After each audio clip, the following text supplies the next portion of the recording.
আল্লাহু আকবার, আল্লাহু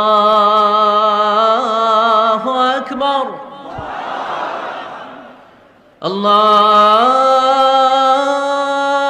আকবার, আল্লাহু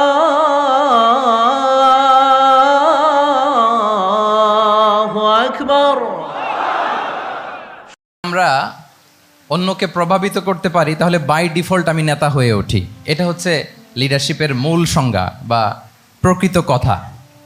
লেটস সে ক্লাস শেষে একজন তার বন্ধুদেরকে বলল চল খেলতে যাই, তো কেউ কেউ রাজি, আবার অনেকে রাজি না। সে কনভিন্স করা শুরু করলো, ফাইনালি সে সবাইকে কনভিন্স করে খেলতে নিয়ে গেল, এই যে লিডার হয়ে গেছে। ক্লিয়ার হয়েছে না ব্যাপারটা? তাহলে বেসিকলি অন্যকে প্রভাবিত করবার যে ক্ষমতা, এটাই হচ্ছে কি লিডারশিপ। যদি আমরা অন্যকে প্রভাবিত করতে পারি, ইনফ্লুয়েন্স করতে পারি। আমাদের সমাজে কিংবা রাষ্ট্রে আমরা যে সমস্যাগুলো দেখি, এগুলো বেসিকলি পোর লিডারশিপের কারণে। Poor leadership, because of poor leadership. যদি যথাযোগ্য নেতৃত্ব আমরা তৈরি করতে পারতাম, যোগ্য নেতৃত্ব যদি আমরা হাজির করতে পারতাম, তাহলে এই সমস্যাগুলো থাকতো না। আমরা আল্লাহ রাসূল সাল্লাল্লাহু আলাইহি ওয়া আলিহি ওয়াসাল্লামের নেতৃত্বের গুণাবলীগুলো, যদি ওনার যে লিডারশিপ ট্রেডস, লিডারশিপ ফিচার্সগুলো আছে, এগুলো যদি আমরা খেয়াল করি, তাহলে দেখব যে এগুলো দিয়ে তিনি পুরো একটা জাতি, একটা ভূখণ্ডের জীবনধারা পাল্টে দিয়েছিলেন। তাহলে নেতৃত্বের দিক থেকে অ্যাজ এ লিডার তিনি কতটা সফল, এটা খুব ক্লিয়ার আমাদের কাছে। আমরা এখন দেখার চেষ্টা করব যে রাসূল সাল্লাল্লাহু আলাইহি ওয়াসাল্লামের লিডারশিপটা আসলে কোন ধরনের লিডারশিপ ছিল, কোন ধরনের নেতৃত্ব ছিল, এবং সেখান থেকে বর্তমান সময়ে আমরা কি করে যুগোপযোগী নেতৃত্ব তৈরি করতে পারি। প্রথম যেটা বলতে হবে সেটা হচ্ছে আল্লাহ রাসূল সাল্লাল্লাহু আলাইহি ওয়া আলিহি ওয়াসাল্লামের নেতৃত্বটা ছিল সার্ভেন্ট লিডারশিপ। সার্ভেন্ট লিডারশিপ মানে হচ্ছে কাজের মধ্য দিয়ে নেতা হওয়া। বেসিক্যালি আপনি যখন মানুষের কাজে লাগবেন বা কাজে আসবেন, তখনই আপনি নেতা। যদি আপনাকে সমাজে কোনো কাজে না লাগে, সমাজে যদি আপনি রেলেভেন্ট হতে না পারেন, কাউকে সাপোর্ট করতে না পারেন, গাইড করতে না পারেন, তাহলে তো নেতা হয়ে ওঠা আপনার পক্ষে সম্ভব হবে না। তাহলে যদি কাজে লাগা যায় মানুষের, আপনি যদি কাজে লাগেন, আপনি যদি মানুষের উপকারে আসেন, তাহলে by default you are a leader. If you are society oriented, if you are people oriented, if you are service oriented, by default you are a leader. আমরা যদি আল্লাহ রাসূল সাল্লাল্লাহু আলাইহি ওয়া আলিহি ওয়াসাল্লামের জীবনের দিকে একটু খেয়াল করি, তাহলে দেখব যে নবী হওয়ার আগেও কিন্তু আল্লাহ রাসূল সাল্লাল্লাহু আলাইহি ওয়াসাল্লামের এই ক্যারেক্টারিস্টিক্সগুলো ছিল, এই ফিচারগুলো ছিল। উনি মানুষের অনেক কাজে এসেছেন, তিনি মানুষকে সাপোর্ট করতেন, বিপদে তাদের পাশে দাঁড়াতেন, তাই না? তিনি তো অফিসিয়ালি 40 বছর বয়সে নবী হলেন, যদিও আল্লাহর এলেমে তিনি অনেক আগে থেকেই নবী। কিন্তু দুনিয়াতে আল্লাহ রাসূল সাল্লাল্লাহু আলাইহি ওয়াসাল্লাম যখন 40 বছর বয়সে উপনীত হলেন, তখনই তো হেরা গুহায় নাজিল হলো, ইকরা বিসমি রাব্বিকাল্লাযী খালাক, read in the name of your Lord who has created. এই যে 5টা আয়াত নাজিল হলো, উনি নিয়ে আসলেন, কাঁপতে লাগলেন। খাদিজা রাদিয়াল্লাহু তাআলা আনহার কাছে বললেন যে মনে হয় আমি মারা যাব, আমাকে কম্বল চাপা দাও, আমার ভয় লাগছে, আমি কাঁপছি। তখন খাদিজা রাদিয়াল্লাহু তাআলা আনহা ওনাকে আশ্বস্ত করলেন, ওয়াল্লাহি লা ইউখজিকাল্লাহু আবাদা, আপনি ভয় পাবেন না, আল্লাহ আপনাকে অপদস্থ করবেন না। ইন্নাকা লা তাসিলুর রাহিমা ওয়া তাসদুকুল হাদিসা, নিশ্চয় আপনি আত্মীয়তার সম্পর্ককে বজায় রাখেন, আপনি সবসময় সত্য কথা বলেন। ওয়া তাহমিলুল কাল্লা, আপনি মানুষের বোঝা বয়ে দেন। ওয়া তাকসিবুল মা'দুমা, যার উপার্জন করার কোনো সক্ষমতা নেই তার জন্য আপনি উপার্জন করেন, তাকে আপনি ফিনান্সিয়াল সাপোর্ট করেন। ওয়া তাকরিউদ দাইফা, আপনি মেহমানকে খাওয়ান। ওয়া তুঈনু আলা নাওয়াইবিল হক, সত্য যেখানে বিপন্ন সেখানে আপনি সত্যের বীর সেনানী হয়ে দাঁড়িয়ে যান। তো এই ফিচার যাদের মধ্যে থাকে, এমন ব্যক্তিত্বকে আল্লাহ তাআলা কখনোই অপমান করতে পারেন না। আপনি চিন্তিত হবেন না, ডোন্ট ওয়ারি অ্যাবাউট ইট, কোনো ভয় নাই, কোনো চিন্তা নাই, আপনি আশ্বস্ত হন। তাহলে দেখেন, এই যে 6টা গুণের কথা খাদিজা রাদিয়াল্লাহু তাআলা আনহা বললেন, এগুলো কিন্তু রাসূল সাল্লাল্লাহু আলাইহি ওয়াসাল্লাম নবী হওয়ার আগের গুণ। অর্থাৎ 40 বছর বয়সে তিনি উপনীত হওয়ার আগেই ওনার এই অভ্যেস ছিল যে উনি অন্যের বোঝা বইয়ে দিতে হেল্প করতেন, মানুষকে সাপোর্ট করতেন। যার উপার্জন করার সুযোগ নাই, ক্ষমতা নাই, তাকে তিনি উপার্জন করে দিতেন, মানে তাকে ফিনান্সিয়ালি সাপোর্ট করতেন, মেহমান খাওয়াতেন। তার মানে নবী হওয়ার আগেই উনি জনকল্যাণমূলক কাজে নিজেকে সম্পৃক্ত রেখেছেন। মানুষকে তিনি সাপোর্ট করতেন, মানুষকে হেল্প করতেন, উনি মানুষের কাজে লাগতেন। আর যে মানুষের কাজে লাগে, মানুষের উপকারে আসে, জনকল্যাণমূলক কাজে নিজেকে সম্পৃক্ত রাখে, বাই ডিফল্ট সে নেতা, বাই ডিফল্ট সে কি নেতা হয়ে যায়। তাহলে to serve before to lead, নেতৃত্ব এটা আসলে পজিশনের সাথে সম্পৃক্ত না, ইটস অল অ্যাবাউট ইনফ্লুয়েন্স। আপনার বাবা নেতা ছিল, আপনি ছেলে, তো আপনি নেতা, এটাকে নেতৃত্ব বলে না। আপনি যদি মানুষকে প্রভাবিত করবার ক্ষমতা হাসিল করেন, মানুষের কাজে আসেন, আপনাকে যদি সমাজে কাজে লাগে, আপনি মানুষকে সাপোর্ট করেন, তখন আপনি নেতা হয়ে ওঠেন। তাহলে রাসূল সাল্লাল্লাহু আলাইহি ওয়াসাল্লামের লিডারশিপটা যদি বুঝতে হয়, প্রথম কথা হচ্ছে ওনার লিডারশিপের প্যাটার্নটা ছিল সার্ভেন্ট লিডারশিপ, মানে সার্ভিস দেওয়ার মধ্য দিয়ে উনি নেতা বনে গেছেন। নবী হওয়ার আগেই ওনার মধ্যে এই ট্রেড ছিল, উনি মানুষকে সার্ভিস দিতেন। আরবিতেও একটা কথা আছে, সাইয়্যিদুল কওমি খাদিমুহুম, মানে যিনি সমাজের নেতা তিনি হবে সমাজের সবচেয়ে বড় খাদেম। যিনি নেতা হবেন তিনি সমাজের সবচেয়ে বড় কি হবেন? খাদেম হবেন। আমি টোটাল 12টা পয়েন্ট আলোচনা করবার চেষ্টা করবো ইনশাআল্লাহ। প্রথম পয়েন্টটা হচ্ছে সার্ভেন্ট লিডারশিপ, মানে to serve before to lead. নেতা হওয়ার আগে খাদেম হইতে হবে। কি হইতে হবে? খাদেম হইতে পারলে আপনি বাই ডিফল্ট নেতা। তাহলে আল্লাহ রাসূল সাল্লাল্লাহু আলাইহি ওয়া আলিহি ওয়াসাল্লামের নেতৃত্বের প্রথম কথা হচ্ছে ওনার লিডারশিপ প্যাটার্নটা ছিল সার্ভেন্ট লিডারশিপ। এটা হচ্ছে নাম্বার 1। 2 নম্বর কথা হচ্ছে নেতৃত্বের জন্য যেটা লাগে সেটা হচ্ছে কম্পিটেন্স। কিছু কম্পিটেন্স লাগে, এর মধ্যে অন্যতম কম্পিটেন্স হচ্ছে অ্যালোকুয়েন্স, বাগ্মিতা, বক্তব্যের পারঙ্গমতা। এটা লাগে, মানে যিনি নেতা হবেন তিনি কথা বলতে জানতে হবে, কথা বলতে পারতে হবে। এবার বলেন তো আল্লাহ রাসূল সাল্লাল্লাহু আলাইহি ওয়াসাল্লামের এই কোয়ালিটিটা ছিল কি ছিল না? অসাধারণ কমিউনিকেশন স্কিল ছিল আল্লাহ রাসূল সাল্লাল্লাহু আলাইহি ওয়াসাল্লামের। এবং ওনার পাবলিক স্পিকিংয়ের যে কি দক্ষতা, আমরা ওনার বিভিন্ন বক্তব্যে, ওনার জুমার খুতবায়, ওনার বিভিন্ন আলোচনায়, বক্তব্যগুলো থেকে আমরা বুঝতে পারি। তাহলে নেতা হইতে হলে তার এলোকোয়েন্স লাগে, বাগ্মিতা লাগে। একজন মানুষ সর্বপ্রথম কোন জিনিসের প্রেমে পড়ে জানেন? কথার প্রেমে পড়ে। কিসের? কথার প্রেমে পড়ে। কথার ধরন, কণ্ঠস্বর, তার অ্যাটিটিউড, তার শব্দের জাদু, এটা মানুষের হৃদয়কে জয় করে ফেলে। আল্লাহ রাসূল সাল্লাল্লাহু আলাইহি ওয়াসাল্লাম তিনি নিজেও বলেছেন, ওয়া ইন্না মিনাল বায়ানি লা সিহরা, কিছু কিছু বক্তব্যের মধ্যে জাদু আছে। তো রাসূল সাল্লাল্লাহু আলাইহি ওয়াসাল্লামের এই এলোকোয়েন্স ছিল, এলোকোয়েন্স। তিনি বলতেন, উতিতু জাওয়ামিউল কালিম, আল্লাহ তাআলা আমাকে সর্বমর্ম বাচন ভঙ্গির অধিকারী করেছেন। মানে উনি যেটা বলতেন এটা ছিল very precise in wording but comprehensive in meaning. এটার যে দোতনা, এটার যে appeal to the heart of the people, to the heart of the listener, এটা অসাধারণ, মানুষের হৃদয়কে জয় করে ফেলতো। আল্লাহু আকবার। তাহলে নেতা হইতে হইলে তার কমিউনিকেশন স্কিল লাগবে। কি বলেন? লাগবে। এখন নেতা আসছে, উনি বক্তব্য করতে পারতেছে না, তাহলে কি নেতা হইতে পারবে? তাহলে পাবলিক স্পিকিং, কমিউনিকেশন স্কিল, এটা ইটস এ মাস্ট, এটা নেতার লাগবে। যেমনটি রাসূলুল্লাহ সাল্লাল্লাহু আলাইহি ওয়াসাল্লামের ছিল। উনি সর্বমর্ম বাচন ভঙ্গের অধিকারী ছিলেন। বলতেন কম, কিন্তু এটার অ্যাপিল ছিল অনেক বেশি, এটার ব্যাখ্যা হয়ে যেত অনেক। রাসূল সাল্লাল্লাহু আলাইহি ওয়াসাল্লামের সবচাইতে বড় ভাষণটি ছিল বিদায় হজের ভাষণ, খুব সম্ভবত। ওই ভাষণের টেক্সটগুলোকে যদি একসাথে করা হয়, আমার মনে হয় 10 মিনিটের বেশি লাগবে না ওই টেক্সটগুলো পড়তে। তার মানে সবচাইতে বড় যে ভাষণ ওনার, ওটা কত ছিল? 10 থেকে 12 মিনিটের ভাষণ ছিল। আমরা তো ঘন্টার পর ঘন্টা বক্তব্য করি, তারপরেও তো আমরা মানুষের মনকে খুশি করতে পারি না। উনি সেই যে 1400 বছর আগে 10 মিনিটের একটা ছোট্ট ভাষণ দিলেন, গোটা বিশ্ব আজও হাবুডুবু খায় ওই ভাষণের ভেতর। ঠিক কিনা বলেন? তাহলে উতিতু জাওয়ামিউল কালিম, আমি সর্বমর্ম বাচনভঙ্গির অধিকারী। সুবহানাল্লাহ, ভেরি প্রেসাইজ এন্ড ক্লিয়ার। কতটা প্রেসাইজ এন্ড ক্লিয়ার ছিল রাসূল সাল্লাল্লাহু আলাইহি ওয়াসাল্লামের বক্তব্য? আম্মা জান আয়েশা রাদিয়াল্লাহু তাআলা আনহা বলেন, লাউ আদ্দাহুল আদ্দু লা আহসাহু, তিনি যখন বক্তব্য করতেন, কেউ যদি চাইতো যে দেখি কয়টা শব্দ বললেন বক্তব্যে, কয়টা বাক্য বললেন, চাইলে মুহূর্তে গুনে ফেলা যেত সেটা। এত প্রেসাইজ এন্ড ক্লিয়ার বক্তব্য ছিল যে তিনি কয়টা বাক্য ব্যবহার করেছেন, কয়টা শব্দ ইউজ করেছেন এই বক্তব্যে, চাইলে যে কেউ গুনে ফেলতে পারত। এবং তিনি খুবই শুদ্ধ আরবিতে কথা বলতেন, আফসাহুল লিসান ছিলেন। বিশুদ্ধ ভাষায় কথা বলতে পারা এটা অনেক জরুরি। রাসূল সাল্লাল্লাহু আলাইহি ওয়াসাল্লাম অত্যন্ত বিশুদ্ধ আরবিতে কথা বলতেন। এবং বিশুদ্ধ আরবি জানাটা বা বিশুদ্ধ ভাষাটা এত জরুরি যে আল্লাহ তাআলা তার প্রিয় হাবিবকে এই বিশুদ্ধ ভাষা শেখানোর জন্য মায়ের বুকের দুধ খাওয়া থেকে বঞ্চিত রেখেছিলেন। আমি আবারও বলছি, বিশুদ্ধ ভাষাটা এত জরুরি যে আল্লাহ তাআলা তার প্রিয় হাবিবকে মায়ের বুকের দুধ থেকে বঞ্চিত রেখেছেন শুধু বিশুদ্ধ ভাষার জন্য। তিনি কিন্তু মায়ের বুকের দুধ খেতে পারেন নাই। হালিমাতু সাদিয়ার সাথে সেই বনু সাদ গোত্রে চলে গিয়েছেন, সেখানে ছিলেন। হালিমাতু সাদিয়া ওনাকে দুধ খাইয়েছেন।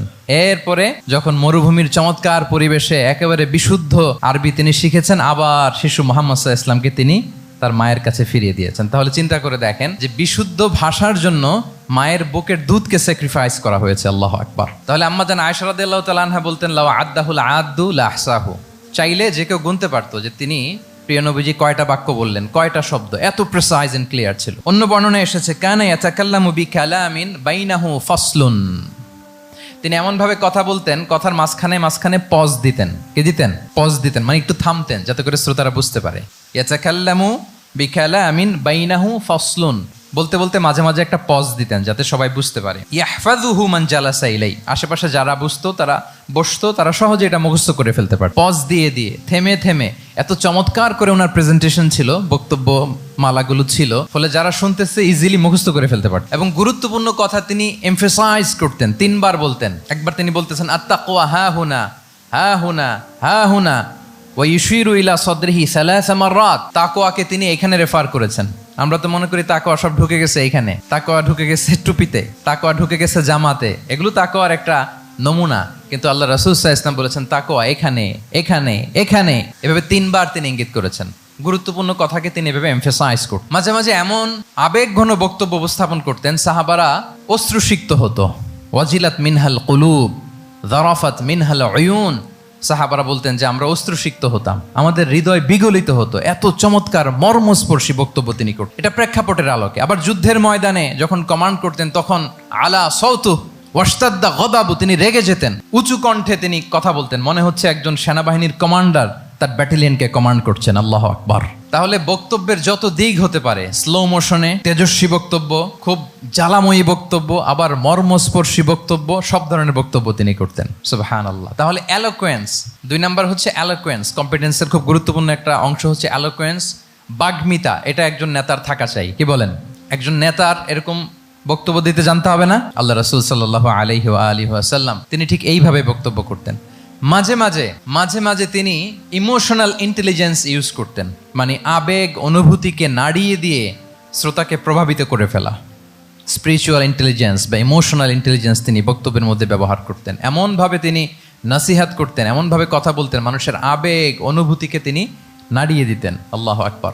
ছোট্ট একটা উদাহরণ এখানে আমি হাজির করি। আপনারা হুনাইনের যুদ্ধের কথা নিশ্চয়ই শুনেছেন। কত হিজরিতে হয়েছিল?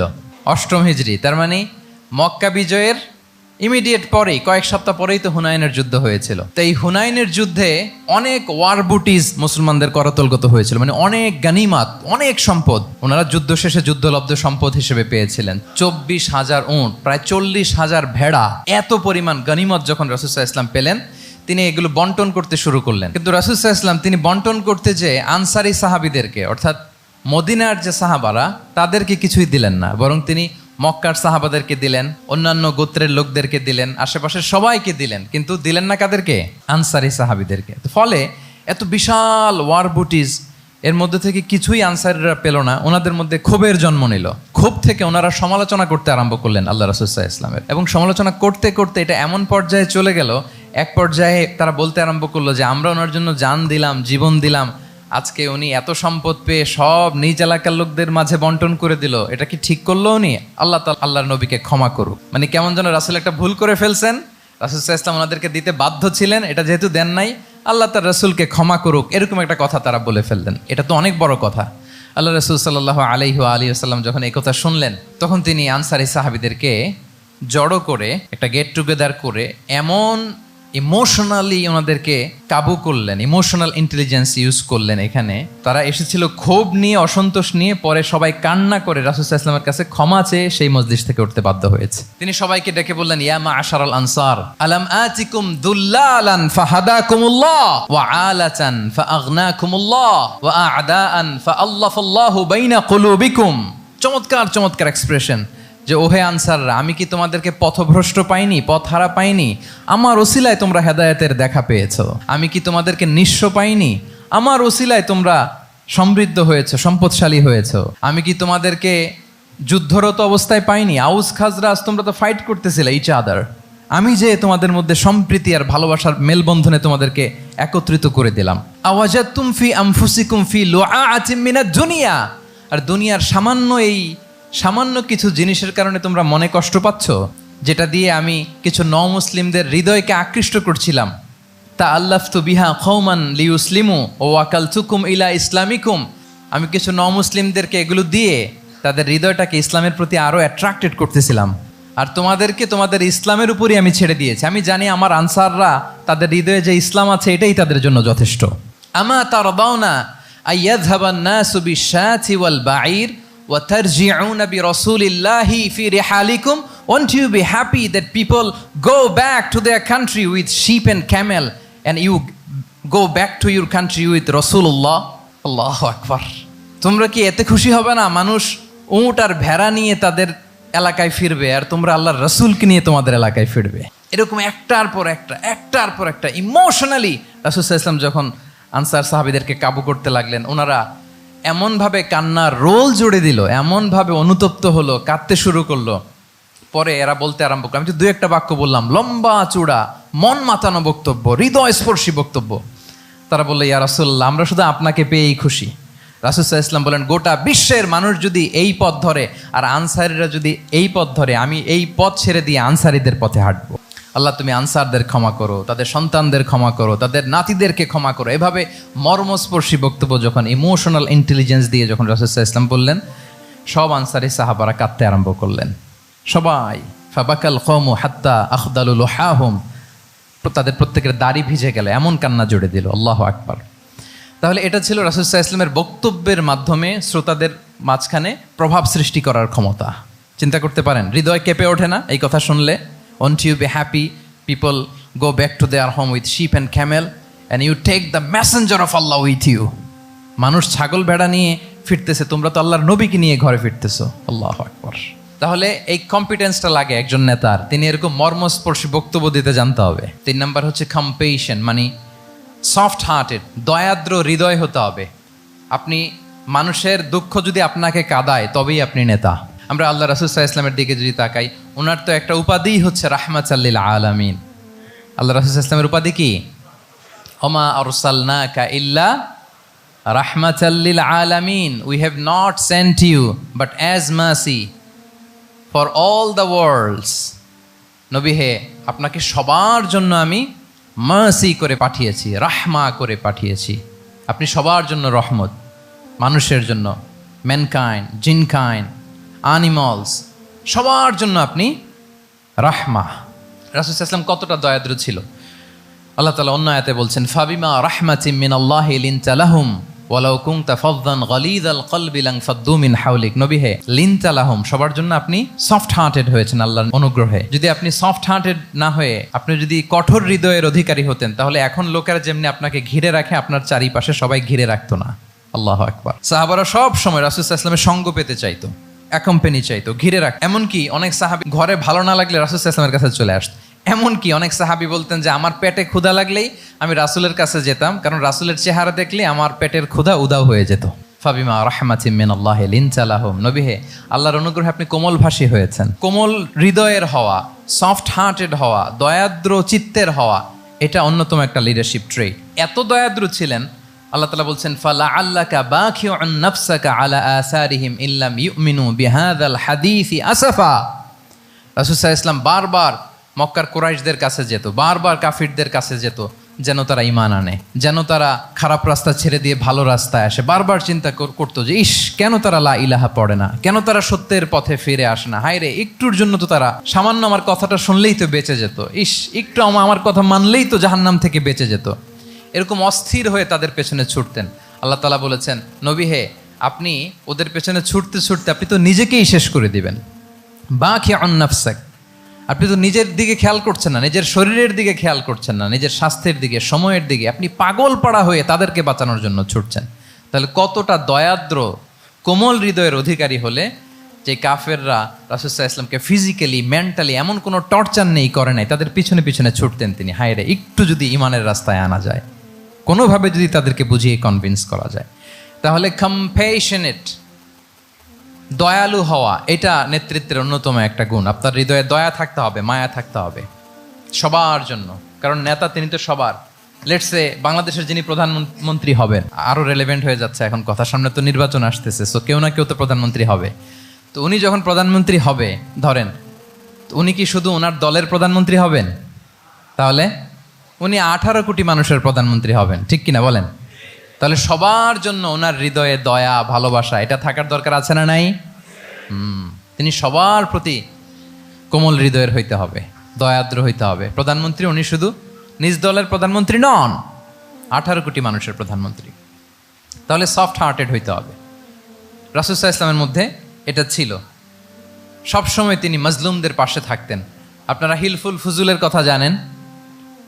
ওনার বয়স যখন 35, ইয়ামানের এক ব্যবসায়ী আসছিল মক্কায় ব্যবসা করতে। পণ্য বিক্রির পরে আস ইবনে ওয়াইল নামে এক দুষ্ট জালেম, সে পণ্য নিয়ে বলে আমরা এই এলাকার লোক, আমরা দাম দিব না, কি করতে পারো করো। এই লোক কান্না জুড়ে দিল। তার কান্না দেখে রাসূল সাল্লাল্লাহু আলাইহি ওয়াসাল্লামের হৃদয়ে দয়া হলো। তিনি ওনার চাচা জুবাইর ইবনে আব্দুল মুত্তালিব সহ ওনার মতো যারা ইয়াং স্টার আছে সবাইকে নিয়ে একটা সংঘ করলেন। এটাই তো হালাফুল ফুদুল, মূলত নাম হচ্ছে হালাফুল মুত্তাইয়িবিন।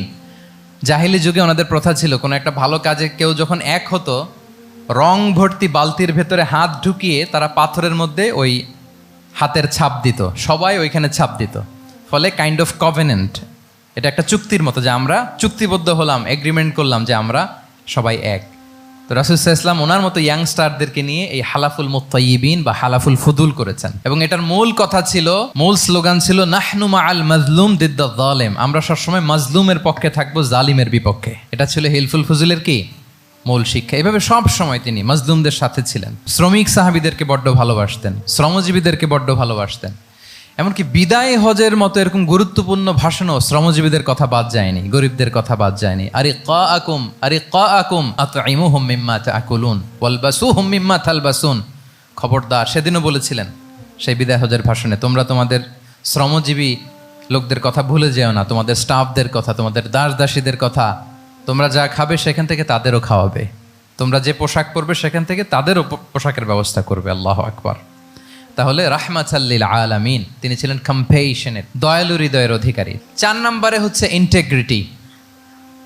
ইন্টেগ্রিটি মানে সততা, নৈতিকতা থাকতে হবে। এটা অন্যতম একটা লিডারশিপ ট্রেট। এটার বড় ক্রাইসিস এখন ইন্টিগ্রিটির। রাসূল সাল্লাল্লাহু আলাইহি ওয়াসাল্লামের লিডারশিপটা ছিল এথিক্যাল লিডারশিপ, কিন্তু এইটার অনেক বড় ক্রাইসিস আমাদের সমাজে, আমাদের নেতৃত্বের মাঝে। কি বলেন? নৈতিকতার ঘাটতি আছে না? নৈতিকতা বিবর্জিত নেতৃত্ব, এটা দিয়ে কিছুই হয় না। একটা জাতির ধ্বংসের জন্য নৈতিকতা বিবর্জিত নেতৃত্বই যথেষ্ট। এজন্য নৈতিকতা লাগবে, ইন্টিগ্রিটি, সততা। আমরা যদি আল্লাহ রাসূল সাল্লাল্লাহু আলাইহি ওয়াসাল্লামের নেতৃত্বের দিকে তাকাই, ওনার সততা, ওনার সত্যবাদিতা, ওনার আমানতদারিতা নিয়ে যদি আমরা একটু সিরাতের পরতে পরতে খেয়াল করি, এমনকি নবী হওয়ার আগে যদি খেয়াল করি, তাহলে দেখব যে মক্কার লোকেরা আল্লাহ রাসূল সাল্লাল্লাহু আলাইহি ওয়াসাল্লামকে আস-সাদিক, আল আমিন উপাধিতে ভূষিত করেছেন। সুবহানাল্লাহ, মানে সত্যবাদী, ট্রুথফুল অ্যান্ড ট্রাস্টওয়ার্দি। স্বয়ং মক্কার লোকেরা, মক্কার মুশরিকরা রাসূল সাল্লাল্লাহু আলাইহি ওয়াসাল্লামকে উপাধি দিয়েছিলেন আল আমিন। কি উপাধি দিয়েছিলেন? আল আমিন। তার মানে কখনো মিথ্যা বলেননি, কখনো আমানতের খেয়ানত করেননি। যখন আয়াত নাজিল হলো ওয়া আনজির আশিরাতাকাল আকরাবিন, হে নবী আপনি আপনার নিকট আত্মীয়দেরকে সতর্ক করুন জাহান্নামের আযাবের, তিনি সাফা পাহাড়ের চূড়ায় উঠে গেলেন, ডাকতে আরম্ভ করলেন, ও মক্কার লোকেরা, ও আমার আত্মীয়রা, আমি যদি বলি এই পাহাড়ের পেছনে একদল ঘোড় সাওয়ার সশস্ত্র ব্যাটালিয়ন তোমাদেরকে এখনই অ্যাটাক করবে, তোমরা কি বিশ্বাস করবে? আকুনতুম মুসাদ্দিকিয়া, আমার কথা বিশ্বাস করবে? মক্কাবাসী এক বাক্যে কি বলেছিল জানেন? তারা বলেছিল নাম, অবশ্যই বিশ্বাস করব। কেন বিশ্বাস করবে? বলে যে মা জাররাবনা আলাইকা ইল্লা সিদকা, we have never ever experienced a single lie from you in our life. আমরা জীবনে কোনোদিন তোমার মিথ্যা বলতে শুনি নাই। আল্লাহু আকবার। কি নিঃসংকোচ স্বীকৃতি এলাকার লোকদের। এইটা আমাদের সমাজে অনেক বড় ক্রাইসিস, আমানতদারিতা, ট্রাস্টওয়ার্দিনেস। সো এখান থেকে আমাদের শিখতে হবে, অনেক কিছু রিভাইজ করতে হবে আমাদেরকে। এই যে নতুন বাংলাদেশের চমৎকার সময় এসেছে, আর 54 বছরও হয়তো আমরা এই সুযোগ পাবো না। এজন্য আমাদেরকে শিখতে হবে রাসূল সাল্লাল্লাহু আলাইহি ওয়াসাল্লামের যে ইন্টিগ্রিটি, ওনার যে ট্রাস্টওয়ার্দিনেস, এই আমানতদারিতা থেকে আমাদেরকে শিখতে হবে। তাহলে নেতাকে আস্থার জায়গা তৈরি করে নিতে হয়। রাসূল সাল্লাল্লাহু আলাইহি ওয়াসাল্লাম এটা ধীরে ধীরে তৈরি করেছেন। আপনারা জানেন যে উনি নবুয়তের আগে পার্টনারশিপে বিজনেস করতেন খাদিজা রাদিয়াল্লাহু তাআলা আনহার সাথে, মানে খাদিজা রাদিয়াল্লাহু তাআলা আনহার ইনভেস্টমেন্ট আর উনি শ্রম দিতেন। তো উনি সিরিয়াতে গিয়েছেন পণ্য নিয়ে, মালামাল নিয়ে। ওনার ব্যবসা বাণিজ্যের ধরন কেমন এটা দেখবার জন্য খাদিজা রাদিয়াল্লাহু তাআলা আনহা ওনার এক বান্ধবীকে পাঠিয়েছিলেন ওই ক্যারাভ্যানে, ওই কাফেলায়। নাম ছিল মাইসারা। তো মাইসারাকে বলেছে, মাইসারা তুমি দেখবা যে টাকা পয়সা আবার উল্টাপাল্টা করে কিনা, ঠিকঠাক মতো ব্যবসা করে কিনা, আমার huge investment, on behalf of me তুমি এই ক্যারাভ্যানে থাকবে আর দেখবে যে মোহাম্মদ ঠিকঠাক বিজনেসটা করে কিনা। আল্লাহু আকবার। মাইসারা এই সফর শেষে এসে খাদিজা রাদিয়াল্লাহু তাআলা আনহার কাছে এমন পজিটিভ রিভিউ দিয়েছে, এই রিভিউ শুনেই খাদিজা রাদিয়াল্লাহু তাআলা আনহা বিষ্ণু ইসলামকে বিয়ে করার জন্য রাজি হয়ে গেছেন। আলহামদুলিল্লাহ। মাইসারা এসে রিভিউ দিতে লাগলো যে মোহাম্মদ সে সবার চেয়ে আলাদা সাল্লাল্লাহু আলাইহি ওয়াসাল্লাম। তার ওঠা বসা, তার চলন বলন, তার কথন, তার ডিলিংস, তার লেনদেন সব আলাদা, অসাধারণ তিনি। মাইসারার রিভিউ শুনে আল্লাহু আকবার, খাদিজা রাদিয়াল্লাহু তাআলা আনহা তিনি অবাক হয়ে গেলেন এবং তিনি বিয়ের প্রস্তাব পাঠালেন। রাসূল সাল্লাল্লাহু আলাইহি ওয়াসাল্লামের এই আমানতদারিতায় মুগ্ধ হয়ে কি করলেন? বিয়ের প্রস্তাব পাঠালেন। তাহলে কি পরিমাণে ট্রাস্টওয়ার্দিনেস ওনার ছিল। আরো মজার ব্যাপার হচ্ছে মক্কার কুরাইশরা, মক্কার লোকেরা রাসূল সাল্লাল্লাহু আলাইহি ওয়াসাল্লামের কাছে এসে আমানতের সম্পদ গচ্ছিত রাখতো। আবু জাহেলের কাছে রাখতো না, উতবা, শাইবা, ওয়ালিদ ইবনে মুগিরা কারো কাছে রাখতো না। খেয়াল করে দেখেন, দল করে আবু জাহেলের, দল করে কার? কিন্তু আমানত রাখে কার বাসায়? কি অবাক করা কাণ্ড না? কর্মী হচ্ছে আবু জাহেলের, কিন্তু আমানতের সম্পদ রাখে কার কাছে? মুহাম্মদ সাল্লাল্লাহু আলাইহি ওয়াসাল্লামের বাসায়। রাসূল সাল্লাল্লাহু আলাইহি ওয়াসাল্লাম যেদিন হিজরত করবেন, উনি সাইয়েদনা আলী রাদিয়াল্লাহু তাআলা আনহুকে অ্যাসাইন করে গিয়েছেন যে আলী তুমি থাকো, তুমি কয়েকদিন পরে মদিনায় হিজরতে যাবা, আমার কাছে যত আমানতের সম্পদ আছে এগুলো তুমি আগে বিলি করে তারপরে যাবে। রাসূল সাল্লাল্লাহু আবু বকর রাদিয়াল্লাহু তাআলা আনহুকে নিয়ে চলে গেলেন। আলী রাদিয়াল্লাহু তাআলা আনহুর টানা 3 দিন লেগেছে যে ডেপোজিটগুলো রাসূল সাল্লাল্লাহু আলাইহি ওয়াসাল্লামের কাছে ছিল, আমানতের যেই জিনিসগুলো ছিল এগুলো বন্টন করতে সাইয়েদনা আলী রাদিয়াল্লাহু তাআলা আনহু 3 দিন সময় নিয়েছেন। 3 দিন। এত পরিমাণ আমানতের সম্পদ রাসূল সাল্লাল্লাহু আলাইহি ওয়াসাল্লামের কাছে ছিল। আল্লাহু আকবার। তাহলে এই আমানতদারিতা, সততা, অনেস্টি, ট্রাস্টওয়ার্দিনেস এটা অনেক জরুরি নেতৃত্বের জন্য। নেতা হতে চাইলে তাকে আমানতদার হইতে হবে। যদি একজন ট্রু লিডার কেউ হতে চায় তার মধ্যে আমানতদারিতা চাই। কি চাই? আমানতদার। তাহলে ইন্টিগ্রিটি। 5 নম্বরে হচ্ছে গুড ইন্টারাকশন উইথ ফলোয়ার্স। নেতার তার ফলোয়ারের সাথে কি লাগবে? ভালো ইন্টারাকশন লাগবে, সুন্দর একটা সম্পর্ক লাগবে, ভালো বোঝাপড়া চাই। একজন ভালো নেতৃত্বের বৈশিষ্ট্য হচ্ছে নেতা তার ফলোয়ারের সাথে কি করবে?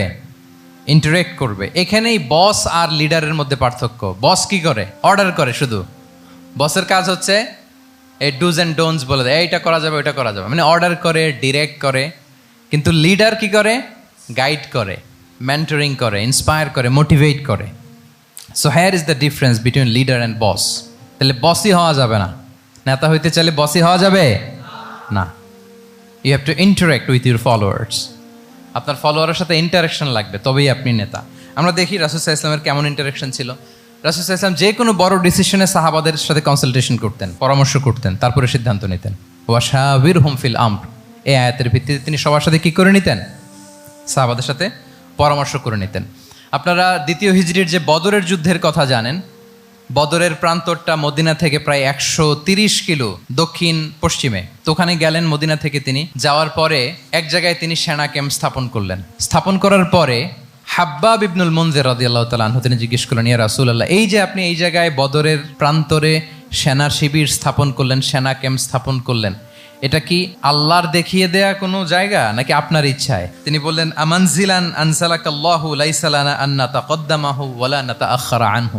এটা কি একেবারে ফিক্সড আল্লাহর পক্ষ থেকে ওহী যে এখানেই শিবির স্থাপন করতে হবে, নাকি আমহুয়া রায়ু ওয়াল হারবু ওয়াল মাকিদা, নাকি এটা যুদ্ধের কৌশল হিসেবে আপনি নিজ থেকে করেছেন? রাসূল সাল্লাল্লাহু আলাইহি ওয়াসাল্লাম বললেন, না, এটা কোনো ওহী না। আমার কাছে মনে হয়েছে, আমার যে অ্যানালিসিস, আমার মনে হয়েছে বদরের যুদ্ধে এখানেই আমাদের পজিশনিংটা হইলে ভালো হয়। হাব্বাব ইবনে মুনজির রাদিয়াল্লাহু তাআলা আনহু বলেন, না, ইদান লাইসা হাযা বিমানসিল ইয়া রাসূলুল্লাহ, তাহলে এইখানে যদি আপনার নিজ থেকে আপনি এটা ডিসাইড করেন, আমি আপনার অনুমতিক্রমে বলতে চাই ইয়া রাসূলুল্লাহ, এটা সুন্দর জায়গা হয়নি। সুন্দর জায়গা হয়নি? তাহলে কোথায়? হাব্বাব বললেন, ওইখানে, ওই যে বদরের একটা কুয়া আছে, এখানে পানির সোর্স আছে। আমরা যদি ওইখানে একটা ব্লকেট দিয়ে দাঁড়াতে পারি, তাহলে কোরাইশরা এসে আর পানি খেতে পারবে না। ওরা পানি না খেয়েই মরবে, যুদ্ধেও মরবে, পানির অভাবেও মরবে। আল্লাহু আকবার। এক মুহূর্ত দেরি করলেন না রাসূল সাল্লাল্লাহু আলাইহি ওয়াসাল্লাম। এই অপিনিয়ন পাওয়ার সাথে সাথেই বললেন, এই সেনা ক্যাম্প এখান থেকে উঠে হাব্বাব যেখানে বলেছে ওইখানে যে সেনা শিবির স্থাপন করো। 1 সেকেন্ডও দেরি করেন নাই। তাহলে কোনো ইগোইস্টিক ঝামেলা ছিল না। ভেরি অ্যাকোমোডেটিভ ছিলেন রাসূল সাল্লাল্লাহু আলাইহি ওয়াসাল্লাম। আমরা অনেক সময় নতুন কোনো কথা শুনলে, কোনো রিফর্ম শুনলে, শ্রোতাদের মধ্যে থেকে কিছু একটা শুনলে আটকে উঠি, চেঞ্জ করতে চাই না, রিজিড হয়ে থাকে। এই রিজিডিটি রাসূল সাল্লাল্লাহু আলাইহি ওয়াসাল্লামের মধ্যে ছিল না। ভেরি অ্যাকোমোডেটিভ ছিলেন, ইজিলি ওপেন আপ করতে পারতেন। মুহূর্তেই বলেন, ঠিক আছে, আমি যেখানে করেছি আসলে ঠিক হয় না। হাব্বাব যেখানে বলেছে সবাই ওখানে যে সেনা ক্যাম্প স্থাপন করো। আল্লাহু আকবার। উনি চাইলে বলতে পারতেন, এই হাব্বাব, তুমি কি আমার চেয়ে বেশি বুঝো? আমি তো নবী, তুমি আমার উম্মাহ, আমার কাছে ওহী আসে। কোনো ধরনের আর্গুমেন্টে না যে সরাসরি রাসূল সাল্লাল্লাহু আলাইহি ওয়াসাল্লাম এটাকে মেনে নিলেন। আল্লাহু আকবার। তাহলে এই যে ইন্টারাকশন, দেখেন কত চমৎকার ইন্টারাকশন ছিল সাহাবীদের সাথে রাসূলুল্লাহ সাল্লাল্লাহু আলাইহি ওয়া আলিহি ওয়াসাল্লামের। তাহলে good interaction with your followers, এটা জরুরি। আমরা যদি খন্দকের ঘটনা দেখি, খন্দকের যে পরীক্ষা খনন করা হয়েছিল, এটা কিন্তু কোনো মদিনার বা মক্কার কোনো আরাবিয়ান সাহাবাদের কাছ থেকে এই পরামর্শ আসেনি। এসেছে কার কাছ থেকে? সালমান আল ফারিসি। বাড়ি কই? সেই ইরান, ইয়ামান না, ইরানে, উনি হি ওয়াজ পার্সিয়ান, উনি ইরান থেকে আসছে। তাহলে ইজিলি তিনি সাহাবিদের কাছ থেকে চমৎকার অপিনিয়ন আসলে সেটাকে পিক করতেন এবং তাদের সাথে চমৎকার ইন্টারাকশন ছিল। সাহাবিদের সাথে, ফলোয়ারদের সাথে ওনার কতটা গভীর ইন্টারাকশন ছিল, ছোট্ট একটা হাদিস বলে, হাদিসটা সহিহ মুসনাদে আহমদ ইবনে হাম্বালে এসছে, আমি এই পয়েন্টটা শেষ করছি। রাসূল সাল্লাল্লাহু আলাইহি ওয়াসাল্লামের যুগে এক সাহাবী ছিল, তার নাম ছিল জাহির ইবনে হারাম আল আশজাঈ। জাহির, সাহাবীর নাম কি? সবাই বলুন, কি নাম? জাহির রাদিয়াল্লাহু তাআলা আনহু। উনি মদিনায় থাকতেন না, উনি মরুপল্লীতে থাকতেন, মানে বেদুইন ছিলেন আর কি। মদিনা তো শহর, সিটি, উনি সিটিতে থাকতেন না, উনি থাকতেন মরুপল্লীতে। ওখানে তিনি অর্গানিক ফলমূল শাকসবজি চাষ করতেন। রাসূল সাল্লাল্লাহু আলাইহি ওয়াসাল্লাম ওনার এই অর্গানিক ফলমূল আর শাকসবজি খুব পছন্দ করতেন, ফলে উনি প্রায় সেই মরুপল্লী থেকে রাসূল সাল্লাল্লাহু আলাইহি ওয়াসাল্লামের জন্য অর্গানিক ফ্রেশ ফ্রুট আর শাকসবজি মদিনায় নিয়ে আসতেন এবং এগুলো ফ্রিতে দিতেন রাসূল সাল্লাল্লাহু আলাইহি ওয়াসাল্লামকে অ্যাজ এ গিফট। উপহার হিসেবে রাসূল সাল্লাল্লাহু আলাইহি ওয়াসাল্লামকে মরুপল্লী থেকে চাষ করে আনা ফলমূল শাকসবজি দিতেন, আর কিছু শাকসবজি ফলমূল তিনি মদিনার বাজারে বিক্রি করতেন। তো একবার তিনি এসে রাসূল সাল্লাল্লাহু আলাইহি ওয়াসাল্লামকে অর্গানিক এই ফ্রুটগুলো দিয়ে বাকিগুলো মদিনার বাজারে বিক্রি করতেছেন। রাসূলুল্লাহ সাল্লাল্লাহু আলাইহি ওয়াসাল্লাম বাজার ভ্রমণে গেলেন, যে দেখে ওই তো জাহের, উনি আবার কানা রজুলান দামিমান, একটু কুৎসিত দেখতে, একটু খাটো কুৎসিত শ্যামবর্ণের ছিলেন। তো ওনাকে দেখেই রাসূল সাল্লাল্লাহু আলাইহি ওয়াসাল্লাম পিছন থেকে এরকম ঝাপটে ধরলেন। উনি তো আর দেখতে পারতেছেন না কে ধরলো, উনি বলে মান হাদা আরসিলনি, এই ছাড়ো ছাড়ো, কে কে, এই কোন লোক আমারে ধরলো, ছাড়ো ছাড়ো করে অস্থির। যখন পিছনে ফিরে দেখে আল্লাহ রাসূল সাল্লাল্লাহু আলাইহি ওয়াসাল্লাম, এখন আর ছাড়াছাড়ি করে না, এখন ওনার পিঠটা রাসূল সাল্লাল্লাহু আলাইহি ওয়াসাল্লামের বুক মোবারকের দিকে আরো লাগাই দিচ্ছে এইভাবে। সুবহানাল্লাহ। এতক্ষণ বলে এই কে, ছাড়ো ছাড়ো, যখন দেখে রাসূল সাল্লাল্লাহু আলাইহি ওয়াসাল্লাম এখন আর তাড়াহুড়ো করতেছে না, এখন ওনার পিঠটা রাসূল সাল্লাল্লাহু আলাইহি ওয়াসাল্লামের বুক মোবারকের সাথে আরো ঠেলে দিচ্ছে। রাসূল সাল্লাল্লাহু আলাইহি ওয়াসাল্লাম এবার মজার ছলে বললেন, মাইয়াশতারি হাযাল আব, ফান করে বলতেছেন, এই একটা দাস আছে আমার কাছে, এই লোকটারে কে কিনবে, আমি বেচবো। জাহির রাদিয়াল্লাহু তাআলা আনহু বলেন, ইয়া রাসূলুল্লাহ ইদান ওয়াল্লাহি তাজিদুনি কাসিদান, আমি কালো মানুষ, আমি সস্তা মানুষ, আমারে বেচলে বেশি দাম পাবেন না আপনি, আমি তো সস্তা মানুষ ইয়া রাসূলুল্লাহ। রাসূল সাল্লাল্লাহু আলাইহি ওয়াসাল্লাম বললেন, আনতা লাস্তা ইনদাল্লাহি কাসিদ ইয়া জাহির, হে জাহির তুমি আল্লাহর কাছে সস্তা নও, আনতা ইনদাল্লাহি গালি, তুমি আল্লাহর কাছে বড্ড দামি। তোমার স্কিন ব্রাইট কালার না, তুমি কুৎসিত, তুমি দুনিয়াতে সস্তা হতে পারো কিন্তু আমার আল্লাহর দরবারে তুমি কভু সস্তা নও। আনতা ইনদাল্লাহি গালি, আল্লাহর কাছে তুমি বড্ড দামি। দেখেন ইন্টারাকশন কোন মাত্রায় গেলে পিছন থেকে যে এরকম হাক করা যায়, ঝাপটে ধরা যায় এক সাহাবীকে। সুবহানাল্লাহি বিহামদি। এরকম গুড ইন্টারাকশন ছিল অনেক অনেক, ভুরি ভুরি সিরাতের পরতে পরতে আপনারা পাবেন যে রাসূল সাল্লাল্লাহু আলাইহি ওয়াসাল্লামের সাথে সাহাবাদের ইন্টারাকশন কত চমৎকার ছিল। 6 নম্বরে হচ্ছে কারেজ, সাহসিকতা। নেতা হইতে হইলে সাহস লাগবে না? নেতারে বাঁচানোর জন্য কর্মীরা দৌড়াইতেছে সামনে, নেতা যদি ছোটে পেছনে, তাহলে হবে? তাহলে তো তাকে নেতা বলা যায় না, কি বলেন? নেতার তো হি শুড বি কারেজাস, তার সাহসী হইতে হবে, দুর্দান্ত সাহস থাকতে হবে তার। রাসূল সাল্লাল্লাহু আলাইহি ওয়াসাল্লামের এরকম দুর্দান্ত সাহস ছিল, অত্যন্ত সাহসিকতার অধিকারী তিনি ছিলেন। এবং এই লিডারশিপ ট্রেইটটা খুবই জরুরি, এটাকে বলে মাদার স্কিল। কারেজি যে মাদার স্কিল, এটাই সব। এই হিম্মত লাগবে। আর রাজুলু যু হিম্মা ইউহিল উম্মা, যার হিম্মত আছে সেই জাতিকে জাগাতে পারে, ঠিক কি না? এই যে আমাদের কাছে তো উদাহরণ একেবারে হাতের কাছেই, এই যে 5 আগস্টে, এই যে জুলাই আপরাইজিং, যদি কারেজ না থাকতো আমাদের তরুণদের, আমাদের জেনজিদের, তাহলে এই পরিবর্তনকে আমরা দেখতে পেতাম না। আমি গল্প শুনছিলাম যে এই চট্টগ্রাম বিশ্ববিদ্যালয় থেকে 2 জন শহীদ হয়েছে, আল্লাহ তাদের কবরগুলোকে তুমি জান্নাতে টুকরা বানিয়ে দাও। এই যে আমাদের তরুণরা তাজা রক্ত দিয়ে একটা চেঞ্জ এনেছে, পরিবর্তন, এটা তো কারেজ, তাদের সাহসিকতার বহিঃপ্রকাশ, ঠিক কিনা? এটা লাগবে। কেউ যদি লিড দিতে চায়, লিডার হতে চায়, তার এটা লাগবে, মাস্ট। রাসূল সাল্লাল্লাহু আলাইহি ওয়াসাল্লাম অত্যন্ত সাহসী ছিলেন। 2-1টা উদাহরণ আমরা সিরাত থেকে দেখি। একবার মদিনাতে রাত্রিবেলা বিকট একটা আওয়াজ হলো, বিকট এত আওয়াজ, সবাই ঘুম থেকে জেগে গেল।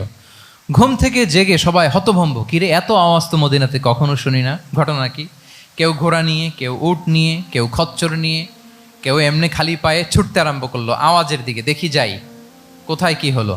সবাই ছুটতে ছুটতে মাঝপথে যেয়ে দেখে রাসূল সাল্লাল্লাহু আলাইহি ওয়াসাল্লাম আওয়াজ কোথায় হয়েছে, কোত্থেকে হয়েছে দেখে ফিরে আসতেছে আর বলতেছে, লান তুরাউ, ডোন্ট ওয়ারি, আরে ভয় নাই, দেখে আসছি আমি, আল্লাহু আকবার, ভয় নাই, আমি দেখে আসছি, এভরিথিং ইজ ফাইন দেয়ার, সব ঠিক আছে, যাও ফিরো মদিনায় ফিরো। সবাই ভয় পেয়ে ঘোড়া টোরা ওট হাঁকিয়ে ছুটতে আরম্ভ করছে। অনেক দূর যাওয়ার পরে দেখে রাসূল সাল্লাল্লাহু আলাইহি ওয়াসাল্লাম আবু তালহা রাদিয়াল্লাহু তাআলা আনহুর একটা খুবই ক্ষিপ্ত ঘোড়া নিয়ে উনি দেখে ভিজিট করে ফিরে আসতেছেন। সুবহানাল্লাহ। তাহলে বিপদ ঘটলে নেতা থাকতে হবে কই, সামনে না পেছনে? আমাদের নেতারা থাকে কই? নাকি পেছনেও খুঁজে পাওয়া যায় না? It's a big crisis. নেতা থাকবে কোথায়? Front liner. Leader should be front liner. উনি তো লিড দিবে, নেতৃত্ব দিবে। এখন ওনারা যদি খুঁজে পাওয়া না যায় তাহলে থাকবে কিছু না। এই যে শিখতে হবে আমাদের, যেমনটা রাসূল সাল্লাল্লাহু আলাইহি ওয়াসাল্লাম করলেন। বিকট আওয়াজ, উনি আগে চলে গেছে, কাউকে না বলে দেখে টেকে চলে আসতেছে। আল্লাহু আকবার। হুনাইনের যুদ্ধে এক পর্যায়ে মুসলমানরা পর্যদুস্ত হয়ে যাচ্ছিল, আপনারা অনেকে জানেন। To make the long story short, পুরো ঘটনাটা আমি আনবো না। সাহাবারা দিক বিদিক ছুটতে আরম্ভ করলো। পাহাড়ের উপর থেকে এমন প্রবল বেগে তীর ছোড়া হচ্ছিল, সাহাবারা টিকতে পারছিল না, কেউ এদিকে কেউ ওদিকে।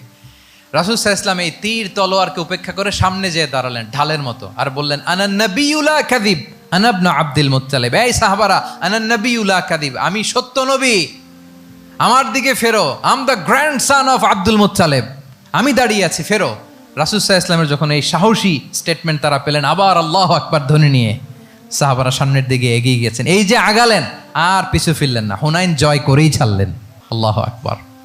তাহলে ইতিহাসের পরতে পরতে, সিরাতের পরতে পরতে আমরা দেখবো যে রাসূল সাল্লাল্লাহু আলাইহি ওয়াসাল্লাম হি ওয়াজ এ হাইলি কারেজাস, অনেক সাহসী একজন ব্যক্তিত্ব ছিলেন, অত্যন্ত সাহসী পুরুষ ছিলেন। তাহলে নেতা হইতে হইলে তার কি লাগবে? সাহসিকতা লাগবে, তার তো লিড দিতে হবে ফ্রন্ট লাইন থেকে। এবং কাপুরুষতা, ভীরুতা, এটা থেকে রাসূল সাল্লাল্লাহু আলাইহি ওয়াসাল্লাম পানাহ চেয়েছেন। আল্লাহুম্মা ইন্নী আউযু বিকা মিনাল হাম্মি ওয়াল হাযান ওয়া আউযু বিকা মিনাল আজজি ওয়াল কাসাল ওয়া আউযু বিকা মিনাল জুবনি ওয়াল বুখল। জুবন মানে কি? ভীরুতা, কাপুরুষতা। হে আল্লাহ, আমি ভীরুতা থেকে, কাপুরুষতা থেকে পানাহ চাই। আমরা যেন কাপুরুষ না হই, আমরা যেন ভীরু না হই, আমরা যেন সত্যের বীর সেনানী হয়ে আবু সাঈদের মতো এরকম দুই হাত প্রসারিত করে দাঁড়াতে পারি, ঠিক কিনা? এই যে কারেজাস আবু সাঈদ, হ্যাঁ, he is the icon of courage of Bangladesh. কি বলেন? এই যে বুক টান টান করে যে হাত দুইটা প্রসারিত করে দাঁড়ালো, আল্লাহু আকবার। গোটা বিশ্ব এখন তাকে আইকনিক ফিগার হিসেবে মেনে নিস। কি বলেন? গোটা বিশ্ব তাকে চিনছে, তার জন্য দোয়া করছে।